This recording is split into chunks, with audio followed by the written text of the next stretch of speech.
So when it comes to understanding sort of mental health, emotional well-being, we all have our own views, I suppose, and there's a lot of stigma. But the way I want to see it is that if we have something that we possess very dearly, we will want to look after it. And we all create our assets using our minds. And mind is the most important asset that we can all own. And the thought process around this endeavor is to see if we can maintain the most important asset that we own, with which we create other assets. And if we can comfortably and confidently do that and consistently maintain that and sustain it over a period of time, then we all can strive to be what we are. Because mostly when I guess, look at my clinical population, people come to me when they have had an issue. So either their work or their family might pick up that there is something wrong with them. Or we do have people who are extremely distressed and they seek the help of a doctor. And you may be wondering, why a doctor has chosen to do this. And for me, that's not a very satisfying experience when you get to see someone who have really lost themselves. And we feel helpless most of the time. And the corona has made all of us even more helpless, in various walks of life. And I thought, someone has to do something about preventing some of these complications. And I thought, how do we address this as an issue? So this is why we've started this with this sense of what we call as being. If you look at psychology, philosophy, you might come up with so many different meanings. In many ways, we live in a world where we're constantly required to create value. What I mean by that is, well, if you talk to any young person, you would tell them that you need to finish your education, get a job, make a living, contribute to society, so on and so forth. So constantly, there is a pressure on all of us to produce, to create value, to justify our existence. Because we cannot just exist. But that's where we are at the moment. If you go back long time ago, maybe there were more resources than beings. When I mean beings, this is human beings and animals and whatever can consume those resources, which meant there wasn't much of that doing happening. That hustling that you mentioned, it was there. And people didn't want to travel miles and miles to acquire things. But now things have changed. So we are living in a very changed environment, and the meaning of being keeps changing. So I think I really like the way the word being is, this ing. It's kind of evolving to a certain extent. As I mentioned, we are all measured by what we do, right? Action, performance, productivity. Every one of us here are very familiar with those terminologies. And you need to know things, you need to be skilled, that is intelligent quotient. But very rarely that we pause to consider things like, intuition, wisdom, mindfulness, presence, essence, emotional intelligence. Although we get to hear a lot about it, we probably are more focused on the doing than the being part. But as this slide shows, if that doing has to be effective and present, you need the support of the being. So when the doing doesn't happen in the right way, what we tend to do, we're conditioned to do more. So we kind of get caught up in that cycle. So we are looking for things externally, but what's important is to see what is holding on to that. That's the being. So I want to be able, at least for the conversation today, to be able to connect that there is a reason why being has to be considered, and is as important as doing, if not more important. As you can see, there is more being that is supporting a small level of doing. You may think, oh, we're all doing great. What's the big deal? So as I say, I'm not suggesting that we all should focus our attention from doing to being and stop working from tomorrow. Yeah. And say, look, I'm just going to be. Hell with everyone else. Yeah. But I'm not proposing that that's what you should do, but even if you do that, there's a method of doing it. So if someone else told you this, including me, your spouses, your friends, your children, hey, you should really stop doing things and be. I said, what does it mean? But when it comes from within, when you go on a journey to understand what this is, your doing will increase and your being will be more apparent to you. That's the whole idea. So don't let yourself be changed by somebody else, but embrace the change. So there's always a resistance when somebody else imposes the change. This is what our life is about, right? We want to become somebody. We want to be somebody. I'm going somewhere, what will I get? And once I've got that, I need to go to the next one, and next one, and the next one. No one has really asked about who are you, what have you done so far, but they say, hey, what can you do for me? That's how the world is at the moment. Nothing wrong with that. I mean, that's the way we have all decided to embrace life, I suppose. But that produces a lot of issues that has to be managed. So in many ways, we cannot stop this becoming. We cannot. Yeah? But we need to allow ourselves to go back and go into ourselves. And I think that's what you alluded to. And it's important where we came from for both positive and negative things. So we'll come to why certain people are the way they are. And I see being as a continuous process. So going back to you, so it's like when you go home, you take off your clothes, you change into something else, or you may not. So are you able to do that every day? Go back to just you. We may be more familiar with these terminologies, happy, successful, connected, respected, and that's all also a part of being.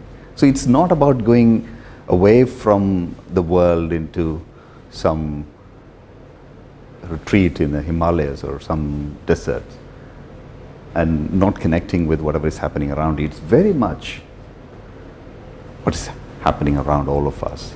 But what we are more focused on is the method. How do we get there? So we all probably know about transition and transformation.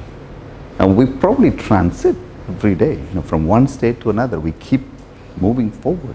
We need that. But are we, as we go along, make some changes within us, and are those changes going to be beneficial? Are they positive? Are they in the developmental path or a destructive path?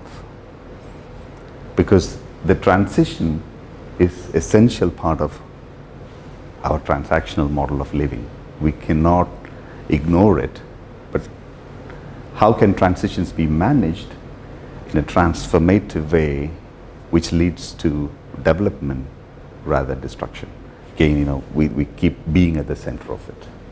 Courage is feeling fear, not getting rid of fear, and taking action to face the fear.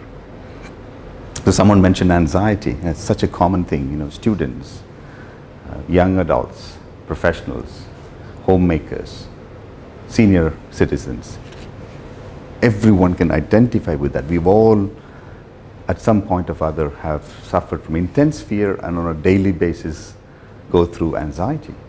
I was getting delayed coming here, and you could see that, I could see that, I was getting anxious, right? And many people would say, oh, I'm fearless and I can do whatever. But that makes them reckless, impulsive, right? People don't like such people. That's not the idea. But how do we face that fear? Taking action to overcome that fear is what courage is about. Courage is about being afraid. being able to make a decision to overcome that fear, doing something about it is what's the difference. So again, we need being for this. So let's go back into being. People kind of know most of these things, you know, in terms of attitude, personality, you know, mindset, your essence, your spirit, how you are identified by others. Yeah? So we all have heard things like that. You know, attitude is a little thing that makes a big difference, you know, at workplace, at home. Again, I've just put this in. We don't want to go deeper into this. It's about personality types. Yeah, there's lots of different people around you and how they influence you, and then you're trying to fit yourself into one of these boxes. You know, am I reflective? Am I active? Am I task focused? Am I people focused? You know, where do I sit? You know. I can send you the slides. You know, most of these are publicly available information anyway. So this is about personality. So we're trying to fit into something, and you look at somebody else and say, I want to be like them. And they're successful, they're beautiful. How do I become that? So it's all about becoming. And you may have heard about these things. You know, there are so many self-help programs, you know, gurus selling mega programs on growth mindset, you know, how to be rich and successful. So it's all about doing, right? There's so many things that are around us which are about doing, which is good. We need that. We need that. From a neuroscience point of view, this is the only slide I'll show you about brain, and I don't want to bore the audience with a lot of more neuroscience.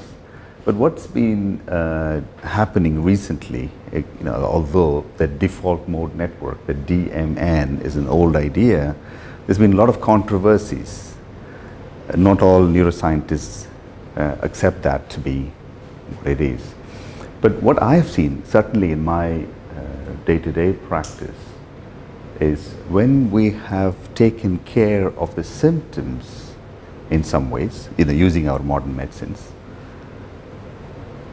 the person is left with something which is far from being in their desired state. And medical science at the moment, I'm sorry to say this, has got no solutions for that. And so what do people do?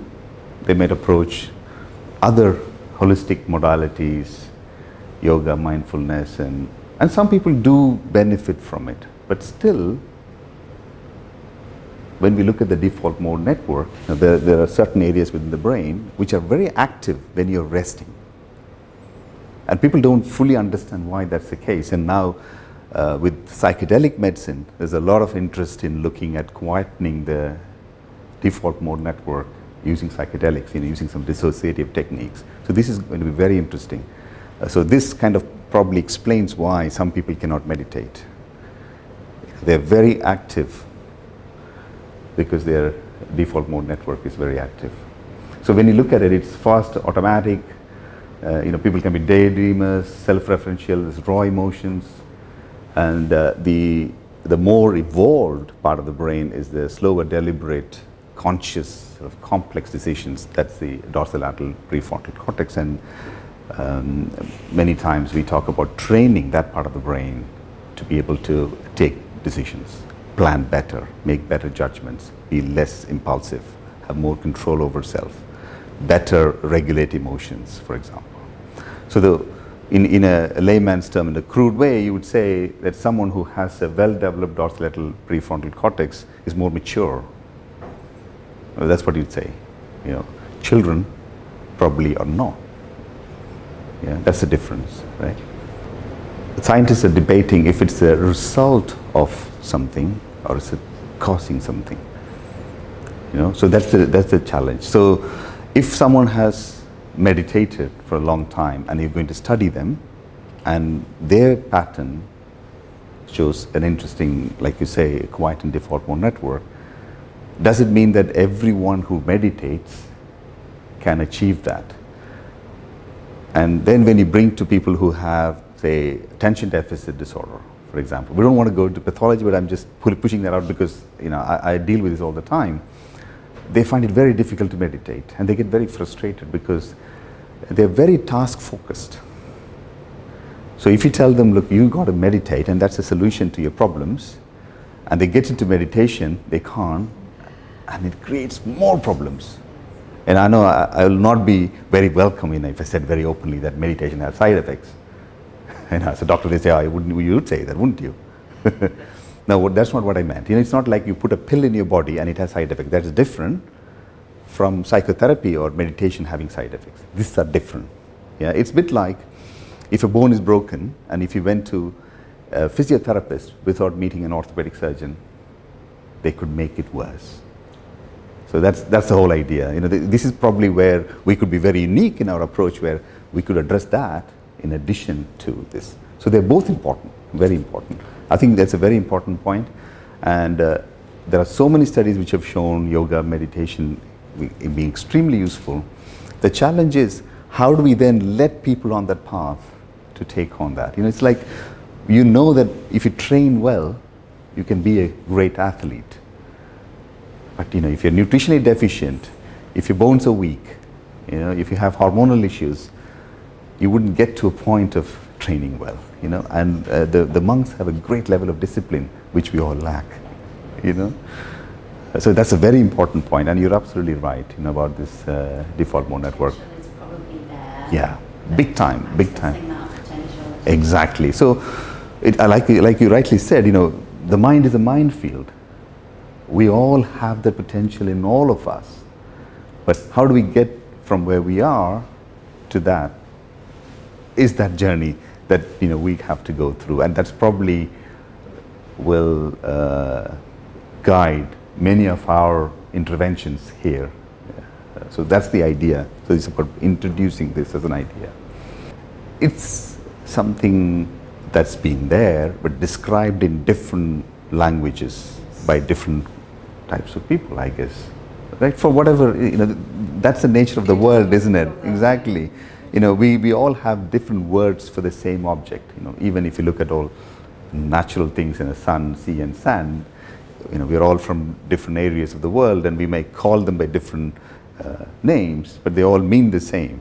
Yeah, absolutely. So, we want to bring all of these things together and integrate it and learn from every other sort of discipline, I suppose, and help people improve, lead a better life. Throughout life, I'm sorry to say this, parents are the worst people to bring up children, including me. I'm a parent as well, so I'm not singling out anybody. If there was a law that parents shouldn't bring up children, and that should be the first law that should be adopted. The reason being, don't get me wrong, children are brought to the world by parents, mother particularly, and the mother nurtures the child with all good things. But unfortunately, the parents also carry a lot of baggages, and they are not in a sense of being all the time. So with all the goodies that they are giving, they give everything else without them knowing. Most children are in the state of being, if you can recognize that, right? Yeah, so we all want to be children again. So children are in the state of being, and if you don't disturb any of that, you don't have to do anything to get back into the sense of being. See, we are sadly in this situation where we'll come to that, undoing and unlearning. We are sadly in the situation that we're actually going back and undoing things that we've done. We're not doing anything, So we've come a lot further away, and that is producing problems, right? And we begin to recognize that. That's a very important point. So I wouldn't even put a timeline on that. If you are allowing your children to be, they will sort of develop into something which you may not be comfortable with, because your idea of the world is very different to their idea of the world. But can you then somehow relate to each other is the challenge. And then we can see that in teams. We have running small companies, entrepreneurs, bringing together people with different skill sets but different mindsets. How do you work with that? And then how do larger companies operate? Although they may have HR policies and several regulations to govern many of those conduct, But you see every day that doesn't happen. You know this very well. We were talking about this all through, looking at what goes into skill development. Is it just about the ability to do a job? We were looking at some entrepreneurs complaining that they don't get the right type of people these days.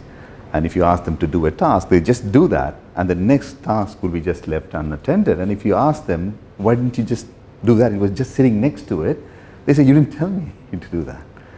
People are becoming very mechanical. Again, this goes back into only doing rather than being. If you're being, you're aware. You're aware of yourself. You're aware of everything that's happening around you. There's something there, you're aware. And that is as simple as that. It's not some very high level concept, some being, we should go all somewhere and learn about this. But just breaking it down, and how do you do it on a day-to-day level without applying too much thought? That's the challenge for all of us. We are very sophisticated that we may not be able to do the simple things well. Did you know that if you want these things, we just have to focus on being? And that's what I'm coming back to. We are chasing this. We think we have to do something to get to this. We have to undo things to get to this because it's already there. So again, if we were to say, hey, I'm going to sell you an amazing course at the end of it, and you all have to sign up to this, this is X $1,000, and if you sign up today, I'll give you a 70% discount or whatever. And this is how we would sell it. We'd say, look, you need to focus on authenticity, your integrity, your passion, love, self-esteem, dignity, charisma, confidence, command, because every one of those qualities we all recognize and we want it. Hey, I want 2 of this, I want 3 of this. Actually, I want all of it, because we immediately pick up our shopping basket and immediately say, can I have all of that, please? Because we need it, right? If I was presenting this to an company or a bunch of parents, they say, no, I want my son or daughter to have all of that, oh, please, all of it, yeah? But then you only need one, you don't need all. So you just going back again to the roots, because all of this, what I'm meaning to say is all of this is within us. We're built with this, right? It's like anything, any gadget, you buy a phone, it's all there. You just have to press the start button and one by one things will start coming up, But most of us are so in the process of doing that we just say, let me start with this. If I love well, it'll be okay. If I'm passionate, it'll be fine. But what is authenticity? We get caught up in that. There are significant barriers. I've only listed a few just to draw our attention to this, but there are significant barriers. So no one is at fault. I don't want us all to go away and thinking, oh my God, I'm not practicing this being, or I'm not being, I need to take a long list of things and start doing it. Rather than that, I want us to really look at why are we not achieving that? We've got that within us. Yeah.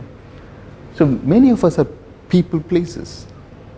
Yeah, our sense of identity comes from others telling us good things.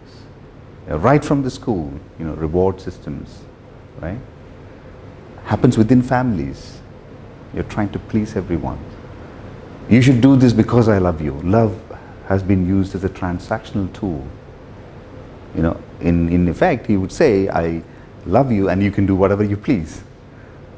That's different, right? Comparison happens all the time, So you ask the question, what happens to a child as they grow along, and what stage you should start. And when you're starting to do this, you're introducing things that would take them away from their state of being. So the society, to a certain extent, consciously, I would say consciously, because if you ask them, they would say, no, we have to be like this. So you can't even claim that I'm consciously, unconsciously doing this to my future generations. It is that we've been conditioned and we just do this. And rule following is interesting, right? If you tell any parent about allowing their children to be, and the children would come up with their own set of things to do or not do, and parents are not comfortable with it. So when I say rule following, it's not about a set of rules that allow you to function in a certain way. That's not what I mean. It's not like, then from tomorrow I'm not going to stop on any red signal. I'm not going to follow any rules because I'm going to be. No, that's not what I meant. Yeah, because we need certain rules for order in the society. Yeah. So, what is again important is going back to that change quote. If you are bringing a rule, people should be brought in to understand the reason for that rule. It's because there is a need for an order, and because we all have to coexist. It's not because I say so. That's a different thing. Or dad is coming home, let us all behave. That's the rule in the house, that sort of thing, But when dad is not around, we don't behave. Perfectionism is another interesting thing. And what is interesting is, if there are employers here, and if someone said all of these things in their CV, you would go for them actually, wouldn't you? Wow, people pleaser, great. I can make them work more by comparing them with their peers. The guy or the girl will follow my rules. They're perfectionists, they're workaholics. Who best, more than these people can I hire, right? And I've spoken to several hiring managers who would jump on an opportunity like that to hire somebody because they're thinking, oh, I can make this person work. But after a while, they realize that they've hired the wrong person. Because what their expectation is, that they want somebody who can just be themselves. And they've forgotten in the hiring process that they need to include that. Instead, they have used these matrices. So it's interesting, right? These are barriers. Being is imperfect. Yes. Being imperfect, because the concept of perfect comes from somebody else's notion, right? Yes. Because how do I know that I'm perfect? Because you all probably may score me on a certain sheet and say, yeah, I'm close to perfection. If you all don't give me 10 out of 10, then I'm not perfect, right? But this is a self-reflective exercise where I have to score 10 out of 10. And this doesn't mean that I just have to just take my paper and say, I'm great, 10 out of 10. Not the narcissism that we're talking about, You're absolutely right, so being perfect, because we're using being as a becoming. Actually, what we mean there is becoming perfect, not being perfect. Because being means the imperfect you has become the perfect. Yeah, Usain Bolt may not be the best swimmer, for example, but he never attempted to do swimming, or maybe on a competitive level. But we accepted him as a sprinter, right? We're not saying, oh, this guy is not very good because he doesn't swim well. So what I'm trying to say is, in a company, if you have so many imperfect people, but they're able to network, trade, because they're the best version of themselves. Many entrepreneurs everywhere. So entrepreneurs, the concept of entrepreneurs, right?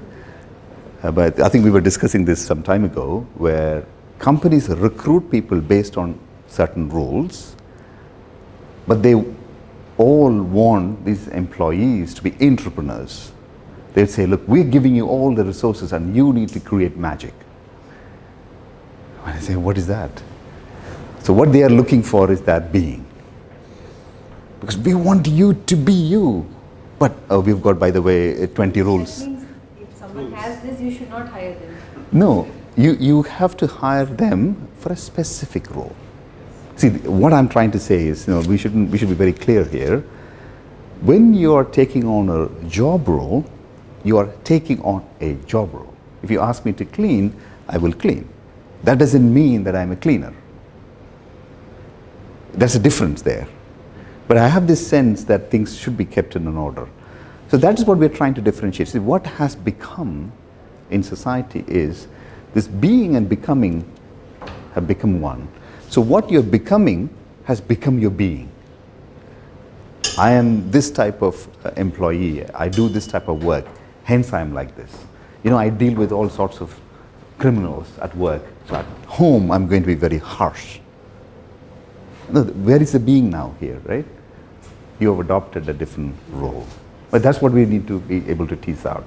I'm just putting this in because I would really love to evoke some thought within you. These are not solutions. We want to spend a long time unpicking each of them, but I just want you to have a slightly different perspective. So I'm just presenting a different perspective here.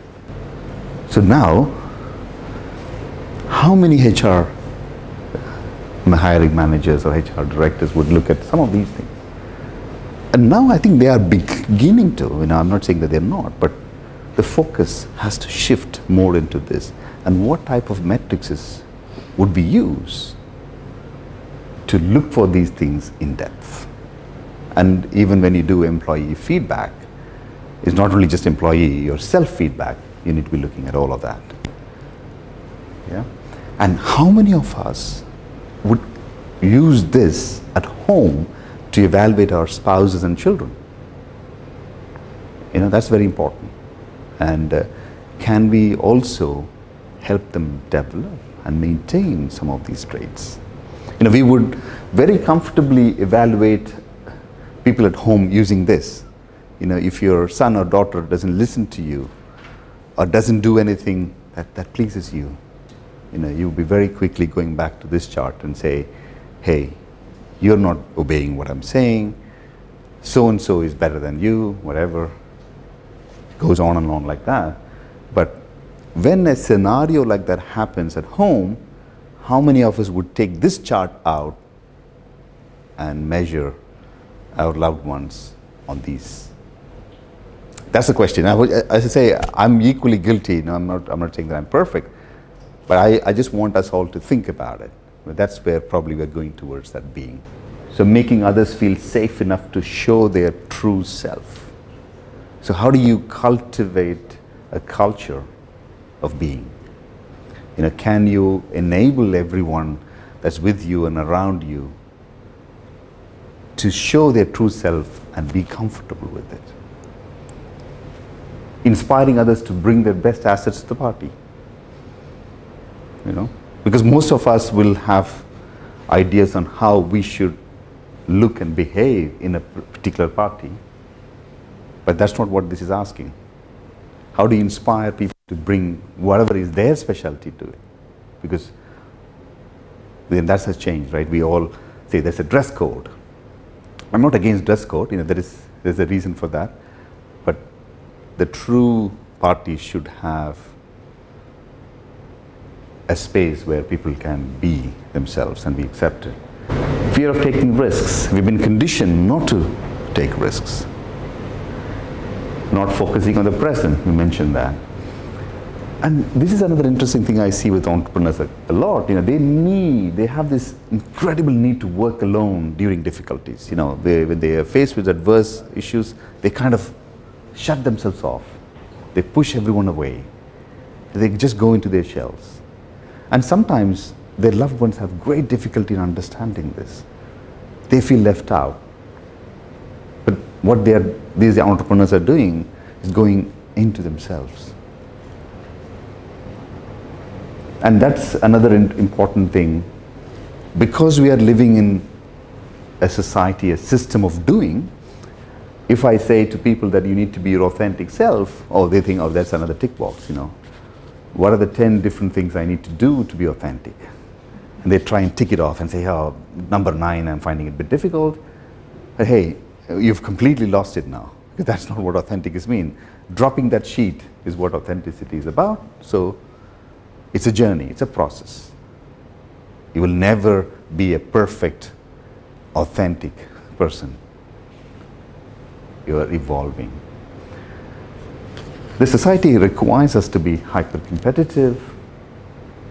Instant gratification, again, it relates to the reward pathways. So I'm not saying that there is a lot of things wrong about the way we live. But we have to bring in a lot more right things to not suffer the consequences of whatever type of life we choose to live. But that's the only difference. It's like, you can keep your car clean by locking it away in a garage. We're not talking about that.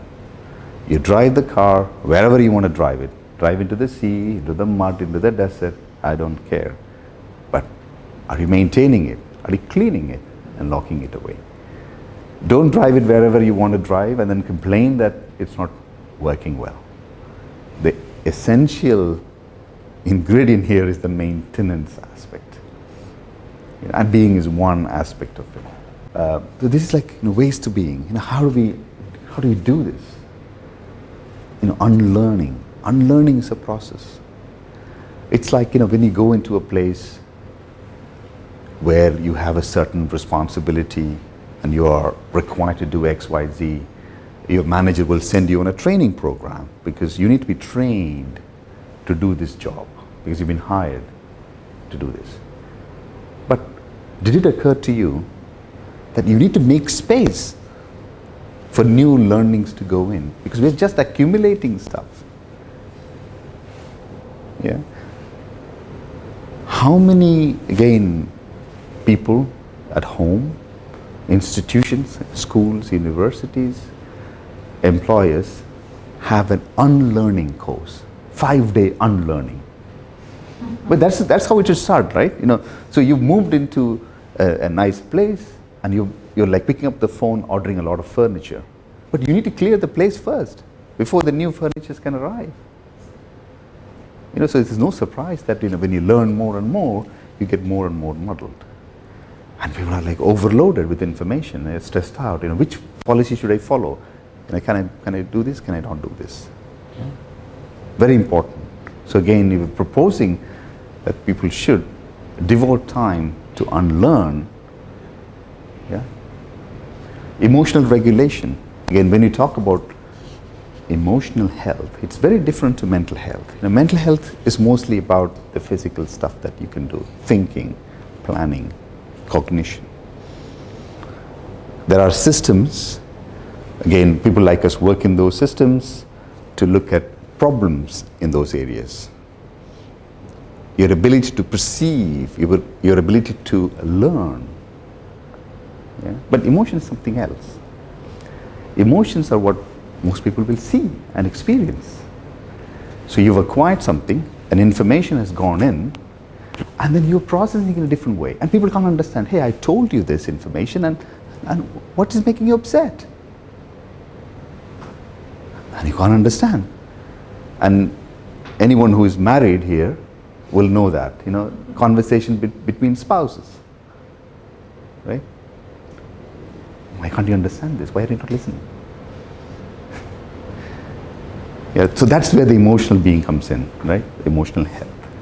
When you are not emotionally well, there are two different things. We shouldn't confuse between mentally unwell and emotionally unwell. They're two different things. But this is where, what we want to be doing here is bringing about brain health, optimized brain health, good mental health. Mental health needs professionals, physicians, psychologists and stuff. But emotional well-being is something else. It's about how you experience some of these things and how you express what you experience. And that is what the world sees, right? And that's how we are judged on. And so that is very important. And for that to be important, whatever is behind it is important. For better emotional well-being, you need a good mental health. You need a good physical health. You need good nutrition. You need good relationships. And then go back further, and you will end up with that being. So that's what's important. Again, impulse control. We tell children that they shouldn't be running around, right? Well, what is that? That's their nature. They have difficulty in controlling impulses. They look at a sweet, go for it. But that's their nature, and teachers would know how you manage that, rather than put a block to it. But that's an art again.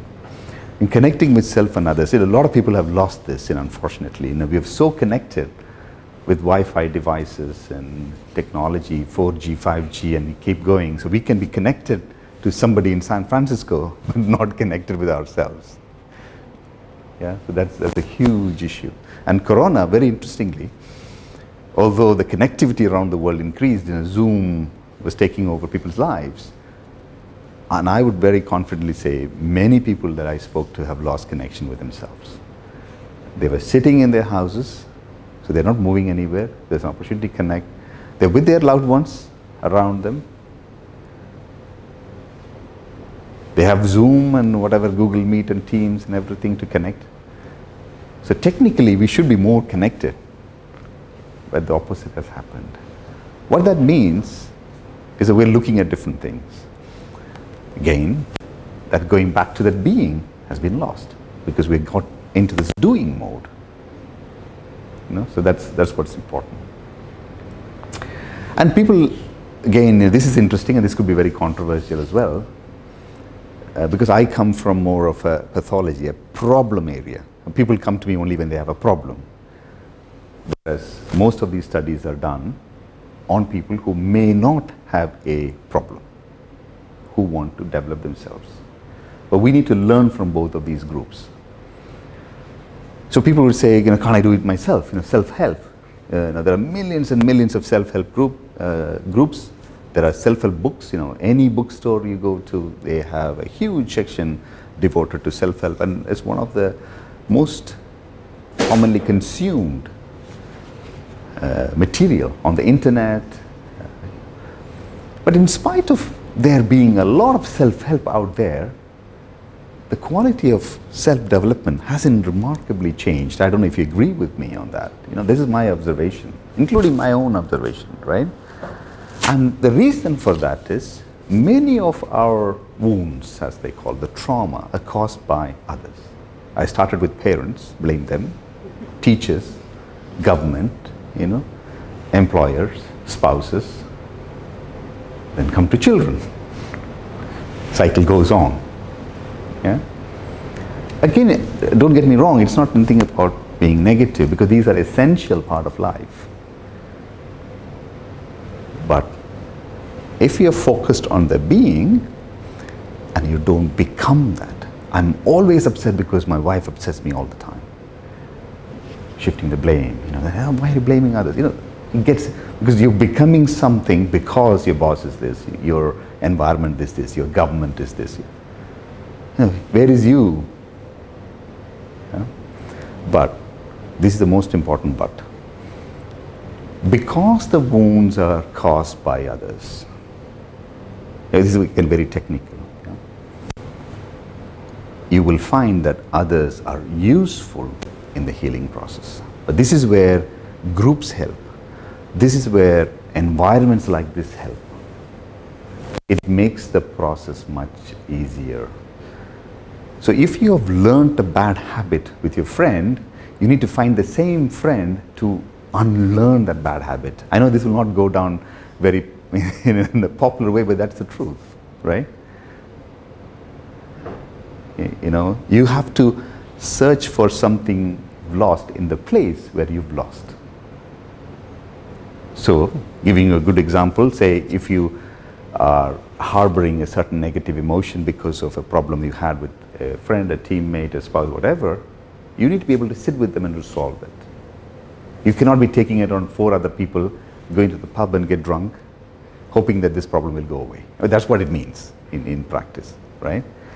So if you have a trauma, that has to be resolved with the person that inflicted the trauma on you. Not directly, there are methods. I'm not saying that immediately go and phone them up and say, hey, you beat me up last week, we need to talk, whatever, and they might punch you again. That's not what I meant, but it has to be understood that sometimes you cannot be on your own and resolve some of these trauma. So it's important. And many times we feel very vulnerable, because that is an interesting thing, right? Because we want to hide our vulnerabilities. We feel weak when we expose our vulnerabilities. We fear that we could be taken advantage of. There is a lack of trust. But embracing our vulnerability is a part of being. But that's ours to own. And at some point you might take off everything and be with somebody who could have done the same. And when you then are together, you may create something spectacular. That's the idea. I'm not saying that we should all have a nude session or something. That's not the idea. It's just that you're kind of opening up. And if you really want a very productive company, you should let everybody go into their state of being. And then use those technologies to connect. And ideally, we should not have a replica within that network. Say, for example, you're building a car, a phone. You're not going to have, if you need 4 wheels, you're not going to have 8 wheels. You say, it's okay, it's good, and I've got spare wheels, let me attach it to it. It brings down the efficiency. So if I say, have you got the same skills as her? I'm creating some kind of redundancy in the system. In fact, no. If you have the same skills, no, you should not be in this company. Because that skill is needed somewhere else. But we're all fearful, right? We're all fearful. You have 2 children that you're bringing up. You say, you should exactly do the same thing as them, because it makes my job a lot easier. Okay, you go into this line of work, and I'll let the other also come in this line of work, and the third one also.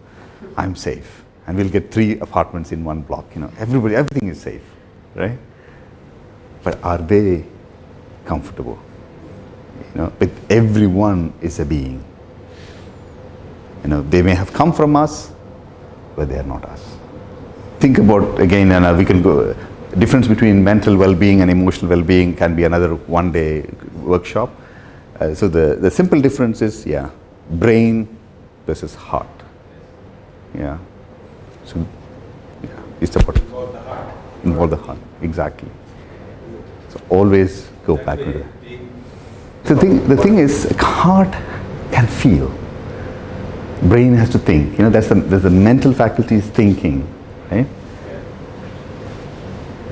But when you see a flower, when you see a beautiful woman, or I'm a man, so woman, but woman is there. It's not like you're taking a quick checklist and thinking, no, you feel it. You don't feel it here, you feel it here. When you're sad, you're like, because although it's a dopamine system that's in the brain, like you're absolutely right from a biological perspective. It may not be the heart as an organ, but it involves a different set of things. So that the hormones are different, the autonomic nervous systems kick in, so you feel that. Feeling is always from here. It's not from here. That's what I think you meant.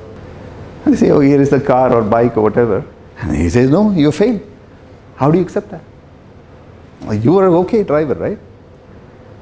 So it's this simple example. But you look at it in many scenarios. So if you have 2 children, you have no idea what I'm going through right now. After 1 month of the lesson, I just got it. There you go. So what you have done there is, unlearned.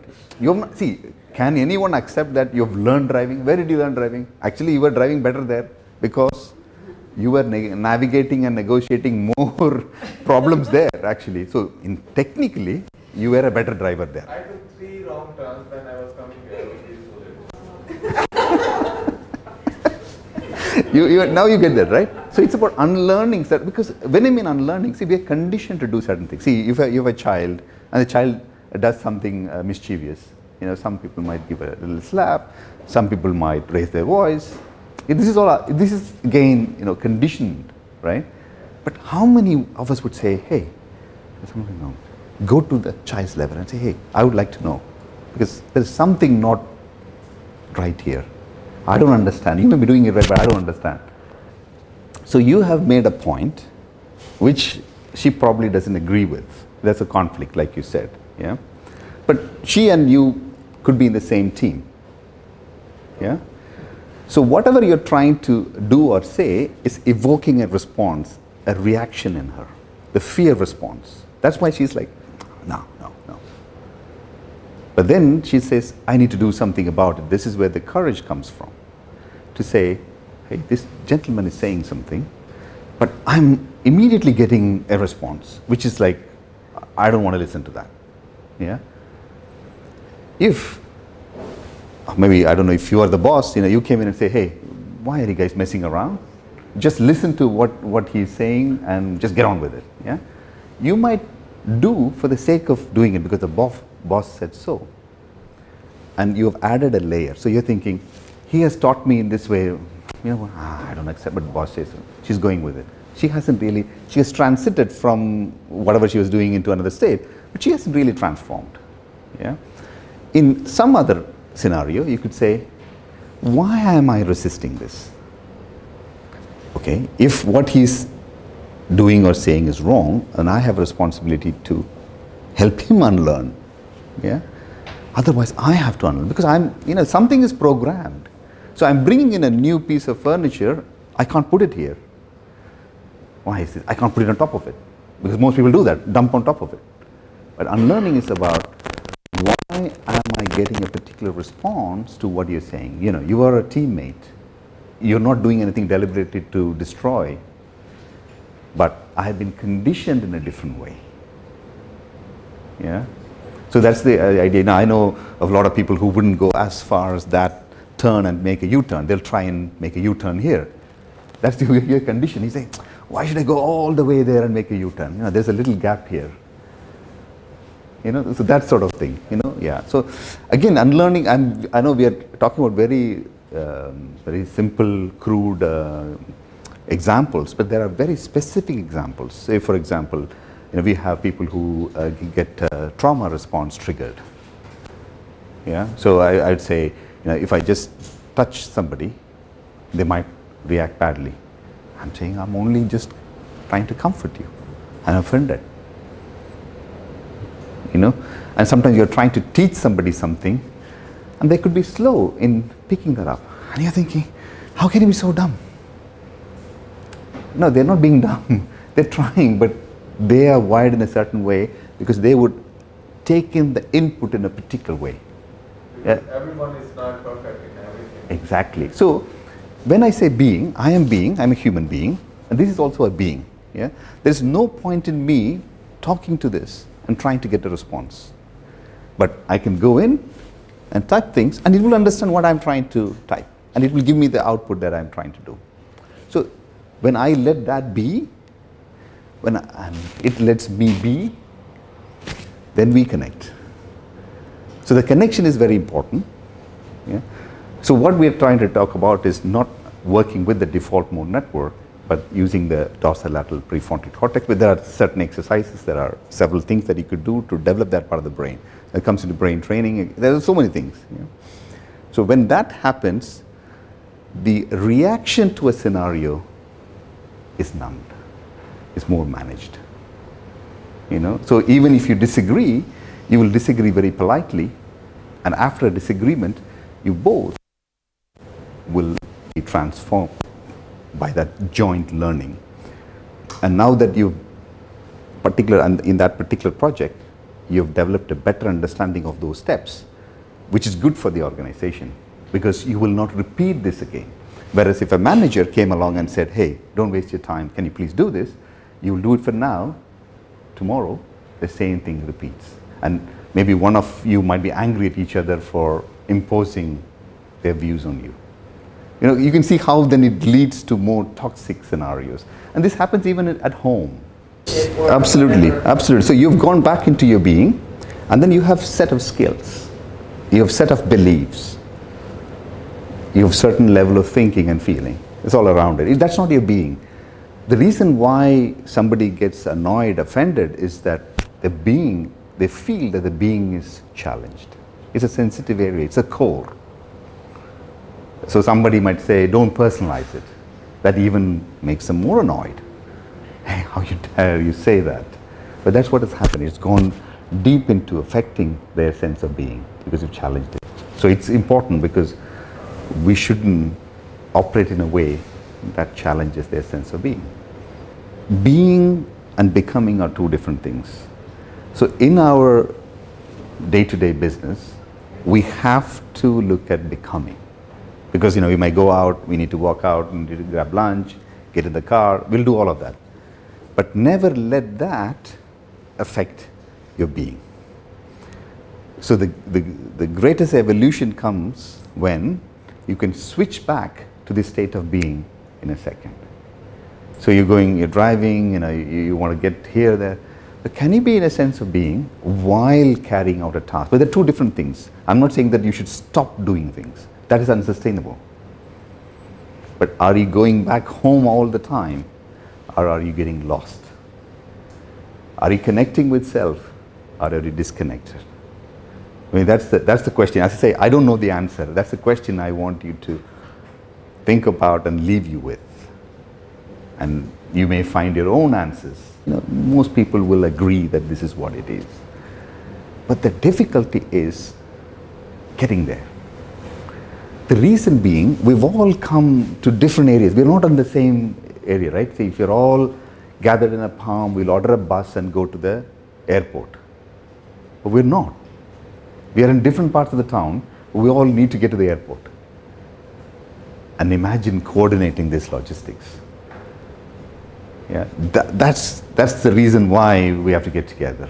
That's the reason why we have to have retreats, come together. Because each one's journey towards self, their own self, is unique. Yeah, you are absolutely right. Yeah, Alan Watts, great guy. Yeah.